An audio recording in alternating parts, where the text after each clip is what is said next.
What seems harmless but is incredibly dangerous? ER nurse. I had a teenage girl come from home economics class. She was sewing and had a pin between her lips. I mean, who hasn't done that? She sucked it in and it got lodged in her throat. While waiting for a scope, she felt it dislodge and went deep into her main bronchial. She required major surgery. Had a young boy running with a toothbrush in his mouth.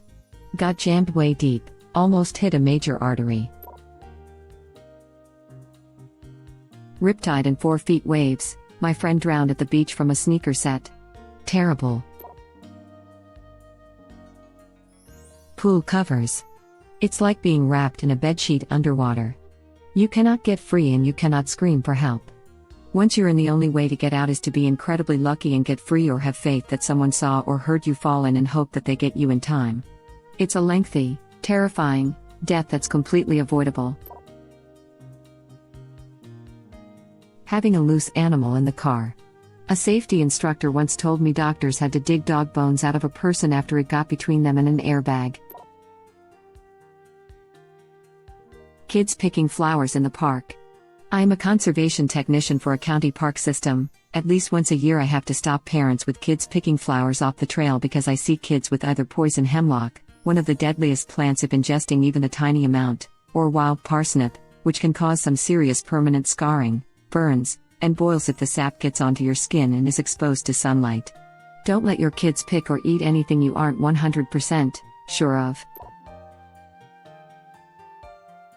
There's that Peppa Pig episode about spiders, teaching UK kids that they are nice and friendly, and that episode is banned in Australia. So there you go. Here's my answer: Peppa Pig episodes. Do not get me started on that effing pig. Mandolin slicer. Use the handguard. Or lose a thumb. Confined spaces, above ground or worse, below the surface. If you do urban exploration, caving, or anything like that, get a 4-gas detector, clip it to your chest or belt, and set the alarm to max. If it makes a sound, get the F out or you are going to die. Eating raw or undercooked kidney beans can make you very sick or even kill you. It only takes like 3 undercooked kidney beans to ruin your day. Note that canned beans are safe as they have been cooked as part of the canning process. It's only the dried beans you have to soak and cook properly. Walking off the boardwalks at Yellowstone. They have several signs pressing that even though the ground may look normal in those areas, it could be really thin. I've seen people do it anyway. Look safe does not equal safe. I remember seeing an article about these years ago. The guy. Well, it basically said he boiled. Reminded me of that scene in the beginning of Dante's Peak with the hot springs. He not only boiled, but the hot, acidic waters basically dissolved his body. There was nothing to recover the next day. All because this stupid guy and his sister wanted to find a place to hot pot, illegally soak in a hot spring.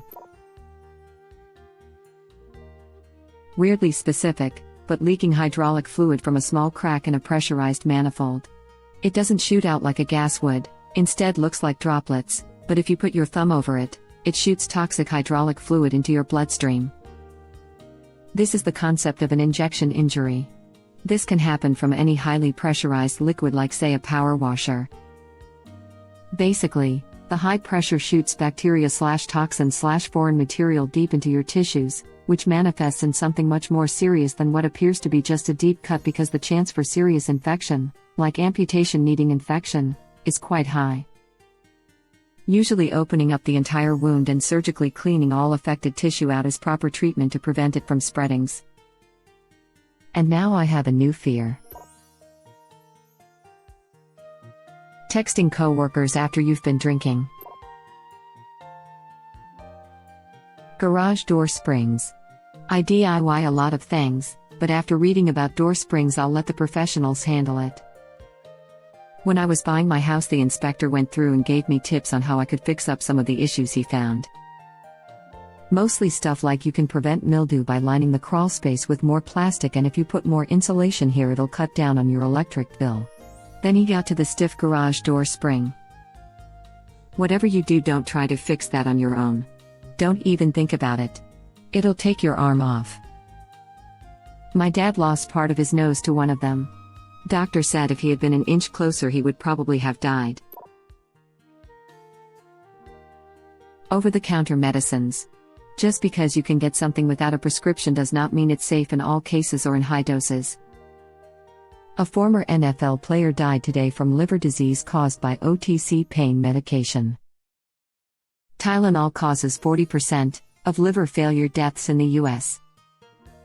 Yeah, Tylenol, acetaminophen/paracetamol, is very safe and harmless in appropriate doses, under about 4 grams a day, but very toxic in overdose, which is surprisingly little, usually 10 to 12 grams but for some people as little as 6 grams. Basically, your liver can handle only so much of it a day, and if you go over that, bad things happen. Overdose can be treated easily if caught early, intravenous N-acetylcysteine, if I recall correctly. However, because people view Tylenol as harmless, and the initial symptoms, nausea, vomiting, stomach pain, and loss of appetite, pallor, tiredness, sweating, are often not that different from what people are taking the Tylenol for. In many cases people don't go to the hospital for a few days, by which point they're in total liver failure and it's too late for treatment. Lint. Too much lint in a dryer can cause a fire. Got to clean that stuff out on the regular. You also need to clean the vent that goes from the back of your dryer, through your wall, or ceiling, to the outside. Mine is at least 30 feet long and I cleaned it for the first time this month because my dryer was taking longer and longer to dry clothes. Turns out there was a clog that could have caused a fire, and I pulled out a couple trash bags full of lint. Our house was built in 2004 and by the look of it this might have been the first time anyone cleaned the vent. It's always been a rule in my family that you clean the lint trap after every use. Can never be too careful. I never realized that people don't do that. I was taught that it's part of the laundry routine. Open dryer, take clothes out, clean lint trap, close door. If you don't already, which apparently people don't, you should make a habit of it. Jumping on a trampoline. Worked EMS for years. A trampoline fun zone place opened up in our city. Suddenly it accounted for like 10% of our traumas, mostly just broken arms and legs but still. One of the funnier parenting stories is my wife took our 2-year-old son to a trampoline place in town. They had a good time, but she was carrying him back to the car, and she tripped in a pothole in the parking lot, and he fell on his face and had to go to SickKids as he was a bit woozy after. He was fine, but those trampoline places are going to hurt you one way or the other. Pushing someone's face into a cake is a joke. Some cakes have little wooden spikes inside to support the cake. Saw a post where a girl's face was gored by one of these. Not to mention literally no one wants their face shoved into a cake. Giving grapes to dogs. They're quite toxic. Putting your feet up on the dash while riding as a passenger in a moving car. You do not want to see post-accident photos of what happens when someone is in that posture in a surprise head-on collision. I'm not going to look it up, but I'm guessing involuntary origami? That's the least bloody and painful description of a human being broken in half that I have ever read. Jiu-jitsu, the gentle art of folding clothes while people are still in them. Some person on the internet. Edit, I didn't come up with it, I saw it somewhere else. My buddy was riding with his brother several years back and had his feet up. They were at a gas station or something and some random dude came up and told him he should take his feet down because it's dangerous. He did. They got into a terrible accident only minutes later. They were both somehow unharmed. Scary to think what would have happened had that random stranger not spoken up. Edit. Spelling is a bitch. I do this, I won't now. This thread. It's making me not want to leave the house ever again. Cleaning ammonia with bleach. Never clean up cat pee with bleach. When my dad taught me to clean the litter box, that was the first thing he said. It's a violation of the Geneva Convention, and could kill the family. My roommate worked for a supermarket as a teenager. No one taught him about ammonia and chlorine, bleach, and he mixed both in his mop bucket. A thick fog started radiating from the bucket. He told his manager and, thankfully, the store was evacuated immediately. It's wild that a clueless teen had the ingredients to make World War I-style poison gas just like that. Silence in a house with toddlers. Toddler noises in a house at night when you don't have children. Cat bites. Cat fangs puncture deep and trap bacteria deep within your tissue, leading to horrible infections. You might think one isn't serious because it's not bleeding much, but that just means the wound isn't flushing properly. If you get seriously bitten by a cat, it's very important to go to urgent care, so they can properly disinfect the wound. I was bitten by my own cat and spent a week in the hospital. Cat was limping, turns out this was due to a spiral fracture. I was trying to get him into a carrier to take him to the vet and accidentally grabbed the broken leg, which I didn't know was broken at the time. He bit me between the knuckles of my index and middle finger. My wife took the cat to the vet while I went to urgent care.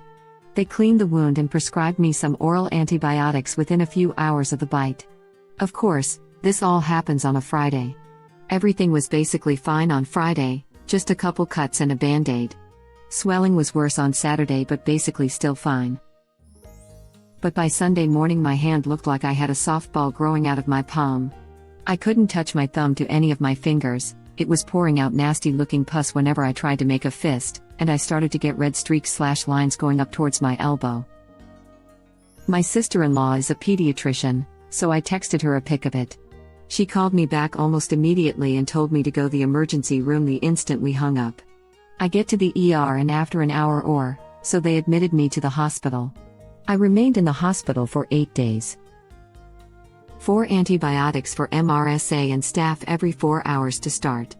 Once blood results came back they determined I had just gotten the wrong type of antibiotic from urgent care, staph positive versus staph negative or some such, so they were able to move me to changing the 4th every 8 hours. Ended up costing more than $12,000 in hospital bills for me and another $2.5K in surgery for the cat. This was a rescue cat we got for free, shots and all. The cinnamon challenge that was all the rage a few years back. When aspirated, it can cause severe burns on mask passages and airways. Edit, nasal, not mask, but it kind of worked anyway. Hanging around idiots. Most of the time they only do dumb crap that affects themselves, but when they do something that affects you it can change your whole life. So just remember, if you're in with a group of imbeciles you are rolling the dice with your life every second. It's like standing in low-grade radiation, it's unnoticeable right up until it's incurable. Climbing a ladder. It doesn't even have to be a big ladder. Even one of those 2-step ladders are incredibly dangerous. One ill-placed step can change your entire life. Original poster replies. My grandpa agrees. Throwing your friend in the pool. There was that woman who did a Reddit AMA a few years back about how she became paralyzed because one of her friends pushed her in a pool. If I recall correctly, that was at the woman's bridal shower too. If it's the same woman I'm thinking of, she's become really outspoken on the topic. God, I knew someone whose friends threw her in the pool at her wedding. She was wearing a big heavy wedding dress and almost couldn't get out. Why did they think that was a good idea? You don't push the bride into the pool when wearing her wedding dress. I remember reading where a bride drowned because she ended up slipping in the river and couldn't get out due to her dress. Petting someone's dog without asking, grimacing face. Pushing people over as a prank. Yep, you should only ever push people over out of malice and discontent. Riding a horse. Texting while driving. You might think this is obvious, but I see many people texting and driving every day. Not cool and definitely not safe. Water in general, but fast-moving water specifically. 2 or 3 inches of water is all that's needed to sweep you off of your feet if it's moving fast. 12 inches of water will lift and sweep away a car. Water is heavy and will F you up if you don't respect it. Was tubing down a river one time and it was pretty slow current, so nice and leisurely. We came up to a log jam and so the plan was just to jump off and carry our tubes over the jam. I missed my mark and fell into the water and got sucked under the log jam so fast it was crazy. All I remember is seeing logs above me and holding my breath. Luckily my jacket caught on some branches close to where I went in and stopped me from going all the way under to for sure death, I would think. I was able to crawl upside down quickly before I lost my breath and make it to the surface, but even with adrenaline and me being a fairly strong kid for my age, it still took a lot of effort against that current. Just because water looks calm on the surface doesn't mean it is calm in other areas. Walking up and down house stairs. For kids, someone online with a sympathetic ear for their problems. Responsible adults will try to put you in touch with real-life help, not encourage a pattern of reliance and inappropriate intimacy. Bonus danger points on anyone who throws down you're really mature for your age. Predators online work just like real-life hunting predators. Their first goal is to separate you from your herd. An unloaded gun, or even worse, an unloaded gun. There is a reason as to why gun instructors always tell you to treat every firearm as if it was loaded. Inhaling helium. Plutonium. If no one told you what it was, you'd think it was just a random piece of metal. Thank you for watching. Please subscribe to be the first to know about Red Rabbit Reader's new videos. If you like our videos, please like them on YouTube and share them with your friends. We welcome your comments below. Press to start another of our videos.